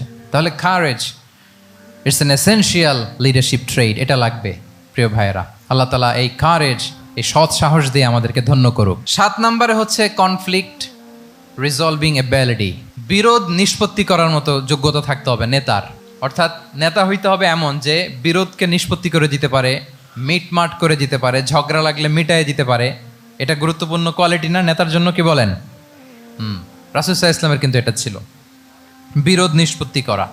রাসূল সাল্লাল্লাহু আলাইহি ওয়াসাল্লাম মক্কা থেকে মদিনায় যে 1 ঘন্টায় বছরের পর বছর চলে আসা যুদ্ধ, they use to fight each other, Aws and Khazraj, 1 ঘন্টায় যুদ্ধ থামাই দিয়েছেন। আল্লাহু আকবার। He was a very good mediator and arbitrator. রাসূল সাল্লাল্লাহু আলাইহি ওয়াসাল্লাম অত্যন্ত ভালো মধ্যস্থতাকারী ছিলেন, ভালো মধ্যস্থতাকারী তিনি ছিলেন। তিনি থামিয়ে দিতে পারতেন, বিরোধকে থামাতে পারতেন। আপনারা জানেন যে মক্কায় একবার সম্ভবত অগ্নিকাণ্ডের কারণে কাবা ঘর জ্বলে গিয়েছিল, ধ্বংস হয়েছিল, কিছু অংশ নষ্ট হয়ে গিয়েছিল। কাবাকে রিনোভেট করা হয়েছিল, ফলে কাবার একটা কর্নারে যে ব্ল্যাক স্টোন কর্নার, রুকনুল হাজারিল আসওয়াদ, হাজরে আসাদ পাথরকে সরিয়ে রাখা হয়েছিল। এখন কাবা যখন পুনর্নির্মাণ শেষ, ওই হাজরে আসওয়াদ পাথরকে আবার তার জায়গায় রাখা হবে। কিন্তু কে রাখবে? সবাই রাখতে চায়, সব দলের নেতারা বলে আমরা রাখবো।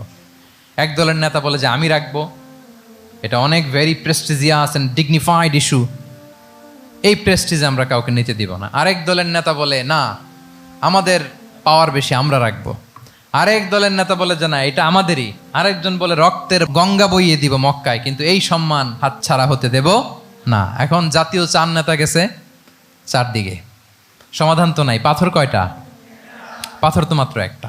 ইন দ্য মিন টাইম রাসূল সাল্লাল্লাহু আলাইহি ওয়াসাল্লাম আসলেন। রাসূল সাল্লাল্লাহু আলাইহি ওয়াসাল্লামকে দেখেই সবাই হ্যাপি, সবাই বলে যা আমিনুন রদিনা বি, এই তো আলামিন আসছে, ওই ফয়সালা করবে। আল্লাহ রাসূল সাল্লাল্লাহু আলাইহি ওয়াসাল্লাম বললেন কি হয়েছে? এই ঘটনা। জাতীয় 4 নেতা বলে এই পাথর নিয়ে তারা নিজেরা রাখবে, কাউকে দিবেন। রাসূল সাল্লাল্লাহু আলাইহি ওয়াসাল্লাম বললেন ঠিক আছে, একটা চাদর নিয়ে আসো। চাদর নিয়ে আসা হলো। এবার জাতীয় 4 নেতা চাদরের 4 কর্নার ধরে দাঁড়ালো। রাসূল সাল্লাল্লাহু আলাইহি ওয়াসাল্লাম নিজ হাতে হাজরে আসওয়াদ তুলে চাদরের মাঝখানে রাখলেন। এবার 4 নেতাকে বললেন আসো তোমরা আমার সাথে। তারা আগাতে লাগলো। কাবা ঘরের সামনে যখন আসলো, রাসূল সাল্লাল্লাহু আলাইহি ওয়াসাল্লাম নিজ হাতে, ওনার বরকতময় হাতে আবার হাজরে আসওয়াদ ধরে ঠিক জায়গা মতো রেখে দিলেন। এতক্ষণ কিন্তু 4 নেতা কি বলছে? কাউরে ধরতে দিব না, কাউকে। কিন্তু এখন চাদরের কোনা ধরেই happy. This is called conflict resolving ability. একজন নেতার এরকম কনফ্লিক্ট, সমাজে যখন এই ধরনের বিরোধ তৈরি হয়, ঝামেলা তৈরি হয়, মারামারির মতো পরিস্থিতি তৈরি হয়, সংঘাতের মতো একটা সিচুয়েশন হয়, নেতা এটাকে রিজলভ করার ক্যাপাসিটি এবিলিটি তার থাকতে হবে। আল্লাহ রাসূল সাল্লাল্লাহু আলাইহি ওয়াসাল্লামকে আল্লাহ তাআলা এটা দিয়েছিলেন। আল্লাহু আকবার।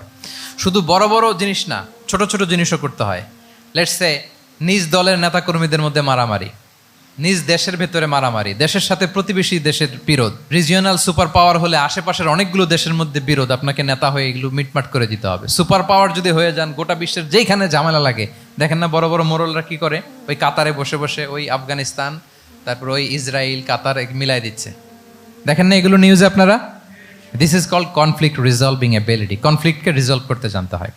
রাসূল সাল্লাল্লাহু আলাইহি ওয়াসাল্লাম এরকম রাষ্ট্রীয় পর্যায়ে, বড় বড় সামাজিক পর্যায়ে, এমনকি ফ্যামিলি অ্যাফেয়ার্সের মধ্যে যত বিরোধ লাগতো রাসূল সাল্লাল্লাহু আলাইহি ওয়াসাল্লাম মিলাই দিতেন। আল্লাহু আকবার। ফ্যামিলি কাউন্সিলিং, এজন্য প্রত্যেক ইমাম খতিবদের এই কাউন্সিলিংয়ের উপর ট্রেনিং নেওয়া দরকার। আমাদের পরিবারগুলো ভেঙে যাচ্ছে, পরিবারগুলো কি হচ্ছে, ভেঙে যাচ্ছে। আমি পশ্চিমা দেশে আমাদের অনেক স্কলারদের দেখেছি যারা ইমাম এবং খতিব, তাদের আলাদা করে উইকলি 7 ঘন্টা 8 ঘন্টা 10 ঘন্টা এরকম রাখতে হয় ফ্যামিলি কাউন্সিলিংয়ের জন্য। যাদের মধ্যে বিরোধ, হাজব্যান্ড ওয়াইফের ঝামেলা চলতেছে, উনি কাউন্সিলিং করে। এটা খুব জরুরি। আল্লাহ রাসূল সাল্লাল্লাহু আলাইহি ওয়াসাল্লাম এটা করতেন, সাহাবাদের মধ্যে করতেন, ইভেন নিজের স্ত্রীদের মধ্যেও করতেন। সহিহ বুখারীতে এসেছে ওনার স্ত্রীদের মধ্যে 2টা গ্রুপ ছিল, পজিটিভলি নেন 2টা গ্রুপ, আবার এটা ওই গ্রুপ মনে করেন না।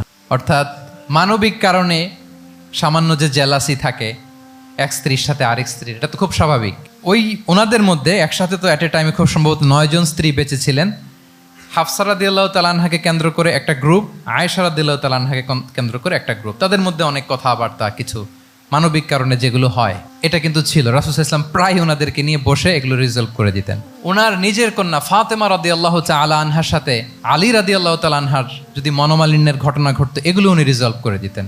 এবং খুব কাছাকাছি ছিল কিন্তু ঘর। যারা মদিনায় মাআরিদুস সিরান নাবাবিয়া ওগুলোতে গিয়েছেন, দেখবেন যে রাসূল সাল্লাল্লাহু আলাইহি ওয়াসাল্লামের ঘরের পাশেই অন্যান্য স্ত্রীদের ঘরগুলো একটার পর একটা, পাশেই ফাতেমা রাদিয়াল্লাহু তাআলা আনহার ঘর। একবার তিনি দুপুরবেলা ফাতেমা রাদিয়াল্লাহু তাআলা আনহার ঘরে গেলেন, যে দেখেন যে ঘরে আলী রাদিয়াল্লাহু তাআলা আনহু নেই। তো জিজ্ঞেস করলেন যে আইনা ইবনু আম্মি, কোথায় আলী কোথায়? তো বললেন যে কানা বাইনি ওয়া বাইনাহু শাই, আমাদের মধ্যে একটু ঝগড়াঝাটি হয়েছে আর কি, মনোমালিন্য হয়েছে।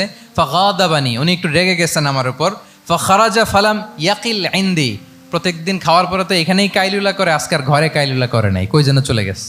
তো কোথায় গেল? রাসূল সাল্লাল্লাহু আলাইহি ওয়াসাল্লাম লোক পাঠালো, খুঁজে দেখো আলী কোথায়। আলী রাদিয়াল্লাহু তাআলা আনহু উনি মনের কষ্ট নিয়ে মসজিদে নববীর মধ্যে শুয়ে আছেন। তো রাসূল সাল্লাল্লাহু আলাইহি ওয়াসাল্লাম খুঁজতে খুঁজতে মসজিদে নববীর ভেতরে গেলেন, দেখলেন যে উনি যে শুয়ে আছে, ওনার গায়ের জামাটা এক পাশে পড়ে আছে আর বালুর মধ্যে ওনার শরীর পড়ে আছে। তো উনি ডাকলেন, কুম ইয়া আবা তুরাব, কুম ইয়া আবা তুরাব, হে বালির বাবা আলী, বালির বাবা আলী ওঠো ওঠো। মজা করে বললেন যে ইয়া আবা তুরাব, যেহেতু বালি লেগে আছে গায়ে, বালির বাবা আলী ওঠো। ওখান থেকে ধরে এনে ফাতেমা রাদিয়াল্লাহু তাআলা আনহার কাছে নিয়ে আসে, দুইজনকে পাশে বসিয়ে এই যে আবার মিটমাট। এটা ছিল রাসূল সাল্লাল্লাহু আলাইহি ওয়াসাল্লামের ডেইলি বেসিসে একটা অ্যাক্টিভিটি। কনফ্লিক্ট তিনি রিজলভ করে দিতেন। সহিহ বুখারীতে একটা অধ্যায় আছে, কিতাবুস সুলহি ফিল বুখারীতে আছে কিতাবুস সুলহ, এটার নাম, অধ্যায়টার নাম হচ্ছে কিতাবুস সুলহ, মানে মীমাংসা করে দেওয়ার অধ্যায়। একটা পরিচ্ছেদ আছে, পরিচ্ছেদের নাম হচ্ছে বাবু কওলিল ইমামি লি আসহাবিহি ইযহাবু বিনা নুসলিহ বাইনাহুম। রাসূল সাল্লাল্লাহু আলাইহি ওয়াসাল্লাম প্রায় বলতেন যে আমাকে নিয়ে যাও, আমি মিলাই দিব। ঝগড়া ঝাঁটি মারামারির কথা শুনলে রাসূল সাল্লাল্লাহু আলাইহি ওয়াসাল্লামের বিখ্যাত ডায়লগ এটা। উনি বলতেন, আরে ঝগড়া, ইযহাবু বিনা, আমি আসি না, আমারে নিয়ে যাও, আমি মিলাই দিব। আমাকে নিয়ে যাও, আমি সংশোধন করে দিব। আল্লাহু আকবার। তাহলে কনফ্লিক্ট রিজলভিং এবিলিটি এটা একজন নেতার থাকা চাই। 8 নম্বরে হচ্ছে visionary. A leader should be futuristic, সময়ের আগে চলতে পারা, এটা নেতার কাজ। He should see beyond the boundary, out of the box. তাকে আউট অফ দ্য বক্স চিন্তা করতে হবে। কর্মীরা যদ্দূর দেখে এরপর থেকে নেতা দেখা শুরু করবে, তখন সেই হয়ে উঠবে নেতা। এটাকে বলে ভিশনারি। এই ট্রেটটা একটা লিডারশিপ ট্রেট, খুব গুরুত্বপূর্ণ লিডারশিপ ট্রেট, মানে ফারসাইটেডনেস থাকা, দূরদর্শিতা থাকা, ফিউচারিস্টিক অ্যাটিটিউডের হওয়া, সময়ের আগে চলতে পারা, মানে আগ থেকে আন্দাজ করতে পারা। রাসূল সাল্লাল্লাহু আলাইহি ওয়াসাল্লামের মধ্যে এটা ছিল। কেমন ছিল? ওনার 2-1টা উক্তি আমি কয়েকটা হাদিস শেয়ার করি। তিনি বলতেন, ইন্নাল্লাহা যাওয়ালি আল আরদা ফারাআইতু মাশআরিকাহা ওয়া মাগারিবাহা ওয়া ইন্না মুলকা উম্মতি সায়াবলুগু মুলকুহা মা যুবিয়ালি মিনহা। আল্লাহ তাআলা এই পৃথিবীটাকে ফোল্ড করে ছোট রেপ্লিকা বানিয়ে আমার সামনে তুলে ধরেছেন। ফারাআইতু মাশারিকাহা ওয়া মাগারিবাহা, আমি পৃথিবীর প্রাচ্য পাশ্চাত্য সবটুকুন দেখেছি। আর আমি যদ্দূর দেখেছি ঠিক তদ্দূর জায়গায় আল্লাহ তাআলা লা ইলাহার বাণী পৌঁছে দিবে। পৃথিবীতে এমন কোনো জায়গা আছে যেখানে লা ইলাহার ধ্বনি উচ্চারিত হয় না? এমন কোনো জায়গা নেই। তার মানে ফিউচারিস্টিক, সে 1400 বছর আগের কথা, যে পৃথিবীর আনাচে কানাচে কোথাও বাকি থাকবে না, সব জায়গায় ইসলাম পৌঁছে যাবে। অন্য জায়গায় বললেন লায়াবলাগান্না হাযাল আমরু মা বালাগাল লাইলু ওয়ান নাহার ওয়ালা ইয়াতরুকুল্লাহু বাইতা মাদার ওয়ালা ওয়াবার ইল্লা আদখালাহুল্লাহু হাযাদ দ্বীন। এই ইসলাম যেখানে দিন হয় রাত হয়, পৃথিবীর যেখানে দিন রাত্রি সংঘটিত হয়, সব জায়গায় পৌঁছবে। এমন কোনো কাঁচা ঘর, পাকা ঘর, কোনো জঙ্গল, কোনো পাহাড়, কোনো ভূখণ্ড, এই পৃথিবীতে এমন কোনো জনপদ থাকবে না যেখানে ইসলামের বাণী পৌঁছবে না। সব জায়গায় পৌঁছে যাবে। আল্লাহু আকবার। তাহলে এটা হচ্ছে ফিউচারিস্টিক অ্যাটিটিউডের ব্যক্তিত্ব হওয়ার কারণে তিনি এমনটি বলেছেন। আগাম বুঝে ফেলতেন। আপনারা হুদাইবিয়ার সন্ধির কথা জানেন না? হুদাইবিয়ার ট্রিটির কথা শুনেছেন না? 1400 সাহাবা গিয়েছিলেন ওমরা করতে, ওরা ওমরা করতে দিবে না, সন্ধি করো। তো কি সন্ধি? বলে যে রসুলুল্লাহ লেখা যাবে না, মোহাম্মদ রসুল্লাহ, নো রসুল্লাহ, রসুল্লাহ কাটো। সাহাবিরা বলে আমরা কাটতে পারবো না। রাসূল ইসলাম বললেন না না, কেটে ফেলো। কাটা হলো। এই বছর ওমরা করতে পারবো না, সাহাবারা বলে আমরা মানি না। রাসূল ইসলাম বললেন এটাও মেনে নাও। আগামী বছর আসবা ওমরা করতে, থাকতে পারবা মাত্র 3 দিন। কয়দিন? সাহাবিরা বলে অসম্ভব, এটা আমাদের ভূখণ্ড, আমরা যতদিন মনে চায় থাকবো। রাসূল ইসলাম বললেন না না, বাদশেদ না, মেনে নাও। মক্কা থেকে কোনো লোক মদিনায় গেলে আমাদেরকে মক্কায় ফেরত দিতে হবে, কিন্তু মদিনা থেকে কেউ মক্কায় আসলে আমরা ফেরত দেব না। দেখছেন ক্লজগুলো? দেখছেন একটার পর একটা সবগুলো কাফিরদের পক্ষে যায়। কোনো সাহাবা রাজি হচ্ছেন না, কিন্তু আল্লাহ রাসূল ইসলাম কি বলেন? মেনে নাও, রাজি। কারণ সাহাবারা তো অতটুক দেখতে পারতেছে না। বলেন 3 তালা উপর থেকে, 3 তালা ভবন থেকে একজন মানুষ যদ্দূর দেখে, 30 তালা ভবনের উপর থেকে কি ওইরকমই দেখে? পানোরামিক ভিউ দেখে, সে অনেক বড় করে দেখে। আর 3 তালার উপর থেকেই সামান্য কিছু দেখে। রাসূল সাল্লাল্লাহু আলাইহি ওয়াসাল্লাম অনেক দূর দেখতে পাচ্ছিলেন। তিনি চিন্তা করলেন কিছু বছর যদি আমাদের মধ্যে দাঙ্গা হাঙ্গামা যুদ্ধ বন্ধ থাকে, আমরা গ্লোবালি ইসলামকে ছড়াই দিতে পারবো। শান্তভাবে মদিনাতে একটা স্ট্রং ইসলামিক কমিউনিটি আমরা তৈরি করতে পারবো। আল্লাহু আকবার।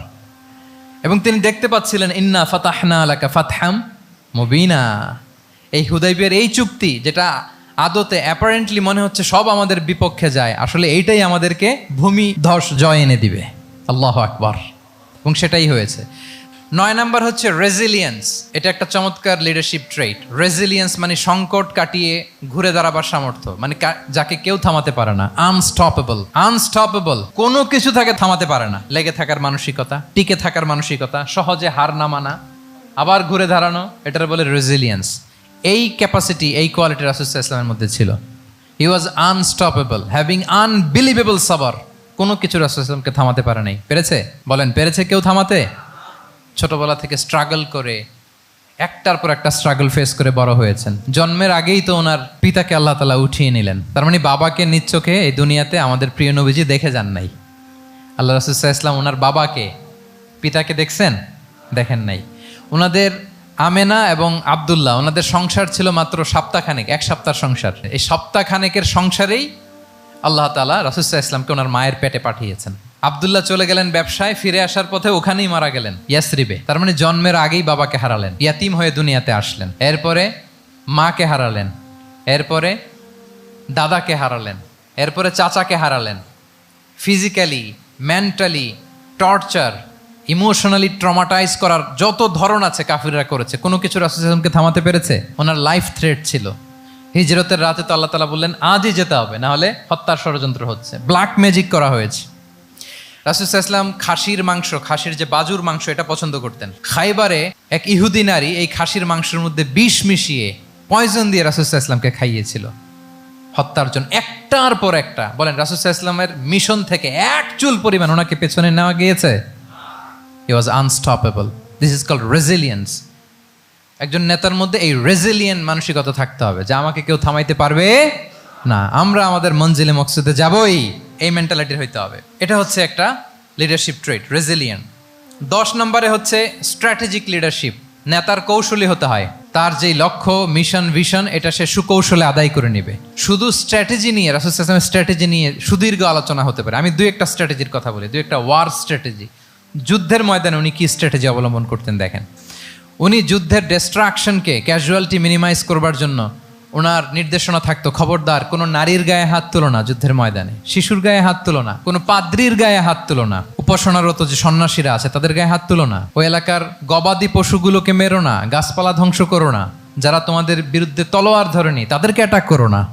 আল্লাহু আকবার, হোয়াট এ স্ট্র্যাটেজি। এবং যুদ্ধ চলাকালীন সময়ে সব সৈনিককে উনি এক জায়গায় মোতায়েন করতেন না, 5 ভাগে ভাগ করে নিতেন। ডান পাশে মাইমানা, বাম পাশে মাইসারা, সামনে হচ্ছে মুকাদ্দিমাতুল জাইশ, মাঝখানে কালব, পেছনে খালফ। এইভাবে 5টা ব্যাটালিয়নে ভাগ করে তারপরে তিনি যুদ্ধ পরিচালনা করতেন। What a war strategy. বদরের যুদ্ধে যখন পৌঁছলেন মদিনা থেকে 130 কিলোমিটার দূরে, দূরে আফসা দেখা যায়, মরিচিকার মধ্যে দেখা যায় ওই যে মুশরিকরা ওখানে আসছে, কিন্তু তারা কতজন এটা তো বোঝা যায় না। তো কিছু ছেলে এই মরুভূমিতে থাকে, ওদেরকে পানি সরবরাহ করে। এদেরকে রাসূল ইসলাম জিজ্ঞেস করলেন যে কুরাইশরা যে আসছে তারা সংখ্যায় কত, এটা না জানলে তো উনি ওনার ওয়ার স্ট্র্যাটেজি ঠিক করতে পারবেন না, যুদ্ধের কৌশল। তো এরা বলে নাহনু লা নাদরি, আমরা জানি না কত। এখন এটা কিভাবে তিনি বের করবেন, সংখ্যায় তারা কত, এটা তো আমাকে ফাইন্ড আউট করতে হবে। রাসূল ইসলাম বলেন যে ওরা কি খায়, বলে যে প্রতিদিন ওট জবাই করে খায়। তো রাসূল ইসলাম বলেন যে প্রতিদিন কয়টা ওট লাগে, বলে যে ইয়াউমান তিসআন ও ইয়াউমান আশরান, 2 দিন হয়েছে আসছে, তো প্রথম দিন দেখলাম 9টা জবাই করছে, আজকে দেখছি 10টা জবাই করছে। রাসূল ইসলাম বললেন ইদান আল কওমু মা বাইনা আত-তিসআমিয়া ওয়াল আলফ, তাহলে ওরা 900 থেকে 1000-এর মধ্যে। সুবহানাল্লাহ। এবার বলেন বদরের যুদ্ধে কুরাইশদের সংখ্যা ছিল কত? আল্লাহু আকবার, হোয়াট এ ওয়ার স্ট্র্যাটেজি।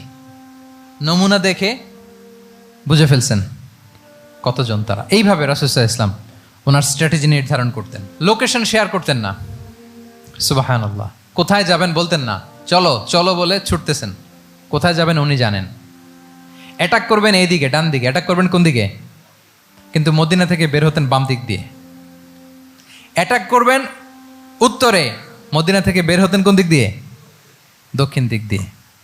যে রাতে হিজরত করবেন মদিনা উত্তর দিকে, উনি দক্ষিণ দিকে চলে গেছেন গারে সাউরে 3 দিন থেকে আগে, ওরা যাতে বুঝতে না পারে। সুবহানাল্লাহ। এটা ছিল রাসূল সাল্লাল্লাহু আলাইহি ওয়াসাল্লামের ওয়ার স্ট্র্যাটেজি। এবং সবাই যেই পথে মক্কা থেকে মদিনা যায় উনি কিন্তু ওই পথে যাননি। ক্যারাভেনগুলো, কাফেলাগুলো যেই পথে মক্কা থেকে মদিনায় ইউজুয়াল রুট যেটা, যাননি। সাওয়াহেলি পথে, সাগরের পাশ দিয়ে স্পেশাল একজন গাইড ভাড়া করে তিনি গিয়েছেন। আল্লাহু আকবার। This is called strategy. তাহলে স্ট্র্যাটেজিক লিডারশিপ লাগবে, একজন নেতার স্ট্র্যাটেজিক প্ল্যানিং ঠিক করা লাগবে। এটা তাকে সামনের দিকে আগাতে অনেক সহায়তা করবে। 11 নম্বর, প্র্যাকটিক্যাল উইজডম, অর্থাৎ প্রজ্ঞা থাকতে হবে। একজন নেতা যে ডিসিশনগুলো সে মেক করবে এটা প্রজ্ঞায় সুসজ্জিত হইতে হবে। আল্লাহ রাসূল সাল্লাল্লাহু আলাইহি ওয়া আলিহি ওয়াসাল্লামের যতগুলো সিদ্ধান্ত ছিল, কাজ ছিল, কোনোটাই প্রজ্ঞা থেকে খালি ছিল না, সবগুলো ছিল প্রজ্ঞায় সমৃদ্ধ। ভুরি ভুরি উদাহরণ হাজির করা যেতে পারে। আমি 2টা উদাহরণ দিই, মাক্কি জীবনের একটা উদাহরণ দিই। রাসূল সাল্লাল্লাহু আলাইহি ওয়াসাল্লাম মক্কাতে নবুয়তের 5ম বৎসরে যখন নও-মুসলিম সাহাবাদের উপর অত্যাচারের মাত্রা মারাত্মক বেড়ে গেল, রাসূল সাল্লাল্লাহু আলাইহি ওয়াসাল্লাম সাহাবাদেরকে হিজরতে পাঠালেন। বলেন তো কোথায় পাঠিয়েছিলেন, সবাই বলুন। আবিসিনিয়াতে, বর্তমান ইথিওপিয়া, ইরিত্রিয়া, ওই এরিয়াতে আবিসিনিয়াতে তিনি পাঠালেন। বললেন যে দেয়ার ওয়াজ এ জাস্ট কিং আসহামা নেগাস, বললেন যে ওখানে আবিসিনিয়াতে যাও, ওখানে আসহামা নামে নাজ্জাশী একজন বাদশাহ আছে, খুব ভালো। তাদেরকে পাঠালেন নবুয়তের 5ম বৎসরে। যেতে লাগলো, এক এক সময় এক এক সাহাবী যায়, যে ওখানে বড় একটা বেস তৈরি হলো, মুসলিম কমিউনিটি তৈরি হলো। এরপর 13 বছর পরে মাক্কি 13 বছর, মাক্কি জিন্দেগির 13 বছর শেষ করে নবুয়তের রাসূল ইসলাম কোথায় চলে গেলেন, মদিনায়। মদিনায় যে রাসূল ইসলাম একটা ইসলামী স্টেট তিনি প্রতিষ্ঠা করলেন। 1ম হিজরি যায়, 2য় হিজরি যায়, একটার পর একটা যুদ্ধ যায়, মুসলিম কমিউনিটি বাড়ে, কমপ্লিট ইসলামিক স্টেট হয়ে যায়। কিন্তু ওই আবিসিনিয়া থেকে ওই গ্রুপ আর ফিরে না। নবুয়তের 5ম বৎসরে যে গ্রুপকে রাসূল সাল্লাল্লাহু আলাইহি ওয়াসাল্লাম জাফর ইবনে আবু তালেবের নেতৃত্বে আবিসিনিয়ায় পাঠিয়েছিলেন, তারা মদিনায় কোন হিজরিতে আসছে জানেন? এইটা যদি কেউ উত্তর দিতে পারে তাহলে বুঝবো he is very genius in সিরাত। 9ম, 7ম, মাশাআল্লাহ। কয়জন বলছে এটা জানতেন? কে হাত তোলেন? মাশাআল্লাহ, অনেক জিনিয়াস আছে তো এখানে। হ্যাঁ, লটস অফ জিনিয়াস, মাশাআল্লাহ, মাশাআল্লাহ, তাবারাকাল্লাহ। জি, 7ম হিজরিতে এসেছিলেন জাফর ইবনে আবি তালেবের নেতৃত্বে। এখানে হিকমা, রাসূল সাল্লাল্লাহু আলাইহি ওয়াসাল্লামের উইজডমের ব্যাপারটা হচ্ছে, রাসূল সাল্লাল্লাহু আলাইহি ওয়াসাল্লাম আছেন মদিনাতে, একের পর এক কোরআনের আয়াত নাজিল হচ্ছে, আহকামগুলো সাহাবারা প্র্যাকটিস করতেছে, মসজিদে নববী হলো, ইসলামিক স্টেট হলো, বদরের যুদ্ধ হলো, উহুদ হলো, খন্দক হয়ে গেল, সব হয়ে যায়, কিন্তু ওনারা ফিরেন না কেন? ওনারা ফিরলেন সেই 7ম হিজরিতে খায়বার বিজয়ের পরে। এবং যেদিন জাফর ইবনে আবি তালেব আবিসিনিয়া থেকে সবাইকে নিয়ে ফিরলেন, রাসূল ইসলাম এত খুশি হলেন, উনি বললেন বি আইয়িহিমা আনা লা আদরি বি আইয়িহিমা আনা আফরাহ বি ফাতহি খাইবার আও বি কুদুমি জাফর। আজকে কোনটাতে আমি বেশি হ্যাপি আমি জানি না, আমার ভাই জাফরকে পেয়ে নাকি খাইবার বিজয়ের কারণ। আমি কনফিউশনে পড়ে গেছি যে এইটাতে বেশি খুশি হইলাম নাকি ওইটাতে। এর কারণ হচ্ছে রাসূল সাল্লাল্লাহু আলাইহি ওয়াসাল্লাম অপেক্ষা করতেছিলেন যে মদিনা এই স্টেটটাকে আগে ইন্টারনাল এবং এক্সটার্নাল যত থ্রেট হতে পারে সবগুলো থেকে আগে সেফ জোন বানাতে হবে। এমনও হতে পারে মদিনা হাতছাড়া হয়ে যেতে পারে। মদিনা যদি হাতছাড়া হয়, মদিনা থেকেও যদি আমার হিজরত করা লাগে, আমি কই যাব? ওইটারে সেকেন্ড বেস, প্ল্যান বি হিসেবে রেখে দিয়েছিলেন যে জাফর তুমি আইসো না, তুমি থাকো, নতুন নতুন যা আয়াত আসবে আমি সাহাবি দিয়ে এই বিধানগুলো পাঠাবো, ওখানে প্র্যাকটিস করতে থাকো, ইউল বি ফাইন দেয়ার, থাকো, আশা লাগবে না। থাকতে থাকতে সপ্তম হিজরি পর্যন্ত, খন্দকের যুদ্ধের মাধ্যমে যখন কোরাইশদের 20 দাঁত ভেঙে দেওয়া হলো, সপ্তম হিজরিতে যখন খাইবার দুর্গ বিজয় হয়ে গেল, now Islam came as a regional super power. রাসূল ইসলাম বুঝলেন আর ইন্টারনাল থ্রেটও নাই, এক্সটার্নাল থ্রেটও নাই, এবার আর কোনো টেনশন নাই। জাফর ইবনে আবি তালেবকে চিঠি পাঠালেন, তিনি বিশাল বাহিনী নিয়ে মুসলিমদেরকে নিয়ে তিনি ব্যাক করলেন মদিনাতে। আল্লাহু আকবার। This is call wisdom, practical wisdom. রাসূল সাল্লাল্লাহু আলাইহি ওয়াসাল্লামের এইভাবে এমন কোনো সিদ্ধান্ত নাই যেটার পেছনে প্রজ্ঞা ছিল না, প্রত্যেকটা সিদ্ধান্ত ছিল প্রজ্ঞায় সুসজ্জিত। আমরা যদি মদিনার একটা উইজডমের কথা খেয়াল করি, খুব সংক্ষেপে বলি, মদিনাতে আল্লাহ রাসূল সাল্লাল্লাহু আলাইহি ওয়া আলিহি ওয়াসাল্লাম, মদিনার সোসাইটিতে মুনাফিক কারা বলেন তো? এটা কি রাসূল সাল্লাল্লাহু আলাইহি ওয়াসাল্লাম জানতেন না? জানতেন কিনা বলেন? এই জানাটা কি ধারণা বেজ, মানে মনে হয় ও মুনাফিক এরকম, নাকি গাইডেড বাই ওয়াহি, গাইডেড বাই রেভেলেশন? স্বয়ং আল্লাহ তাআলা জানিয়ে দিয়েছেন। এরপরও কোনোদিন রাসূল সাল্লাল্লাহু আলাইহি ওয়াসাল্লাম মানুষের সামনে কাউকে মুনাফিক বলে পরিচয় করিয়ে দেন নাই। মদিনার সোসাইটিতে কেউ জানতো না, বুঝতে পারতো আচরণ মুনাফিকের মতো, কিন্তু রাসূল সাল্লাল্লাহু আলাইহি ওয়াসাল্লাম কখনো বলেন নাই যে ও মুনাফিক। কখনো বলছেন? বলেন নাই। চিন্তা করছেন? আমরা তো কথায় কথায় ফেসবুকে মন মতো না হইলে কি লিখি? বেসড অন অ্যাজাম্পশন, আমার মন মতো হয় নাই, ও মুনাফিক। কিন্তু ওহী দ্বারা সুনিশ্চিত হয়েও রাসূল সাল্লাল্লাহু আলাইহি ওয়াসাল্লাম কাউকে মুনাফিক বলে অ্যাড্রেস করেন নাই। আল্লাহু আকবার। কেন করেন নাই? মুসলিম সাহাবারা চটে যাবে, মুনাফিকদেরকে হত্যা করবে, তখন মুশরিকরা, কোরাইশরা, ইহুদিরা কি বলবে? যে মুহাম্মদের অনুসারীরা একে অন্যকে হত্যা করে। কারণ মুনাফিকরা তো অন্য সাহাবীদের মতো তারাও মসজিদে নববীতে এসে রাসূল সাল্লাল্লাহু আলাইহি ওয়াসাল্লামের পেছনে নামাজ পড়তো। অ্যাপারেন্টলি দেখতে তো তারাও মুমিন, দেখতে তারাও কি মুমিন। কখনো রাসূল ইসলাম বলেন না। তবে হুযায়ফা ইবনুল ইয়ামান রাদিয়াল্লাহু তাআলা আনহু নামে একজন সাহাবী, উনি মদিনার গোয়েন্দা বিভাগের প্রধান ছিলেন রাসূল সাল্লাল্লাহু আলাইহি ওয়াসাল্লামের, উনাকে বলে গিয়েছিলেন কারা কারা মুনাফিক। নামের লিস্টটা অ্যাজ এ রেফারেন্স শুধু ওনাকে বলেছিলেন, আর কাউকে বলেন নাই। এজন্য ওমরে ফারুক রাদিয়াল্লাহু তাআলা আনহু যখন মদিনার খলিফা, তখন তিনি কেউ মারা গেলে ওনাকে যখন জানাজার ইমামতির জন্য বলা হতো, উনি দেখতেন যে ওই জানাজায় হুযায়ফা গিয়েছে কিনা। যদি হুযায়ফা ইবনুল ইয়ামান ওখানে যেতেন, উনি ওই নামাজের ইমামতি করতেন। আর যদি দেখতেন ওইখানে হুযায়ফা নাই, ওইখানে ওমরও নাই রাদিয়াল্লাহু তাআলা আনহু, আল্লাহু আকবার, তিনি কৌশলে পাশ কাটিয়ে বলতেন অন্য কেউ এই নামাজের ইমামতি করে দাও, আমি যাব না। আল্লাহু আকবার। তাহলে রাসূল সাল্লাল্লাহু আলাইহি ওয়াসাল্লামের উইজডম দেখেন, তিনি কমিউনিটির মধ্যে ইউনিটি ধরে রাখার জন্য কখনো মুনাফিকদের নাম বাই নেম তাদেরকে চিনতেন, কখনো ডিসক্লোজ করেন নাই। আল্লাহু আকবার। This is called wisdom. 12 number হচ্ছে, লাস্ট পয়েন্ট হচ্ছে succession management. A good leader produces a good leader, a true leader produces a true leader. একজন ভালো নেতা সে ভালো নেতা তৈরি করে, কি বলেন? একজন যোগ্য নেতা আরো যোগ্য উত্তরসূরি তৈরি করে, ঠিক কিনা বলেন? আমি শুধু নেতা, নেতৃত্বের সব গুণ আমার মধ্যে খালি হাবুডুবু খায়, আমি কাউরে নেতা বানাতে পারলাম না, তো আমি চলে যাওয়ার পরে আমার দল চালাবে কে? আমার দেশ চালাবে কে? এই উম্মাকে নেতৃত্ব দিবে কে? রাসূল সাল্লাল্লাহু আলাইহি ওয়াসাল্লাম নিজে যেমনি অনুসরণীয় নেতা ছিলেন, অনুকরণীয় নেতৃত্ব দিয়েছেন, তিনি এরকম নেতৃত্ব তৈরিও করে গিয়েছেন, ঠিক কিনা বলেন? আল খোলাফা আর রশিদিন আল মাহদিন, তাদের কথা যদি খেয়াল করেন, আবু বকর রাদিয়াল্লাহু তাআলা আনহুর ব্যাপারে তো ওনার প্রচ্ছন্ন কিছু ইঙ্গিতও ছিল। ওনার অবর্তমানে নামাজ পড়িয়েছে কে মসজিদে নববীতে? আবু বকর রাদিয়াল্লাহু তাআলা আনহু। ওনার হজ পালনের আগে হজের জন্য পাঠিয়েছিলেন কাকে? নবম হিজরিতে আবু বকর রাদিয়াল্লাহু তাআলা। এগুলো ছিল প্রচ্ছন্ন ইঙ্গিত। এবং সাকিফায়ে বনু সাঈদাতে ওমরে ফারুক বললেন যে আপনাকেই আমরা নেতা মানি, সবাই এক বাক্যে মেনে নিল। আজও ওই জায়গাটা মসজিদে নববীর এক পাশে সাকিফায়ে বনু সাঈদার বড় সাইনবোর্ড আছে, ওখানে বিকেলবেলা আনসারি সাহাবারা বসে গল্প করতেন। ওই জায়গাতে আবু বকর রাদিয়াল্লাহু তাআলা আনহুর খলিফা নির্বাচনের ব্যাপারটা ঘটেছিল। উনি ওসিয়ত করে গিয়েছিলেন ওমরে ফারুক রাদিয়াল্লাহু তাআলা আনহু খলিফা হবেন। ওমরে ফারুককে যখন অ্যাসাসিনেশন করা হলো, উনি একটা প্যানেল করে দিয়ে গেলেন, সেখান থেকে ওসমান রাদিয়াল্লাহু তাআলা আনহু হলেন। ওসমান রাদিয়াল্লাহু তাআলা আনহুর হত্যা পরবর্তী উদ্ভূত পরিস্থিতিতে আলী রাদিয়াল্লাহু তাআলা আনহু হলেন। একজনের চেয়ে আরেকজন শ্রেষ্ঠ, একজনের চাইতে আরেকজনের মানাকে অসাধারণ, অসাধারণ। এই যে নেতৃত্ব রাসূল সাল্লাল্লাহু আলাইহি ওয়াসাল্লাম এটা জীবদ্দশায় তৈরি করেছেন। যার যেখানে ক্যাপাসিটি দেখেছেন তাকে ওই দিকে উদ্বুদ্ধ করেছেন। যার মধ্যে যুদ্ধের ব্যাপারে জ্ঞান দেখেছেন তাকে যুদ্ধের সেনাপতি বানিয়েছেন। Khalid bin Walid, chief of the Muslim military, মুসলিম বাহিনীর সেনাপ্রধান ছিলেন কে? খালিদ বিন ওয়ালিদ। ওনার দিয়ে কখনো কবিতা লিখতে পাঠাইছেন রাসূল সাল্লাল্লাহু আলাইহি ওয়াসাল্লাম, কিন্তু হাসান বিন সাবিতকে দিয়ে কি করছেন? শুধু কি কবিতা লেখানো, ওনার মিম্বরের পাশে মসজিদে নববীতে আরেকটা মিম্বর বানাই দিয়েছেন, স্টেজ, যে তুমি এখানে দাঁড়িয়ে এমন জ্বালাময়ী কবিতা লিখবে যেন গুজবাম হয় মুসলমানদের, জেহাদের ময়দানের জন্য ঝাঁপিয়ে পড়ে। তাহলে খালিদ বিন ওয়ালিদকে দিয়ে এক কাজ করিয়েছেন, হাসান বিন সাবিতকে দিয়ে আরেক কাজ করিয়েছেন।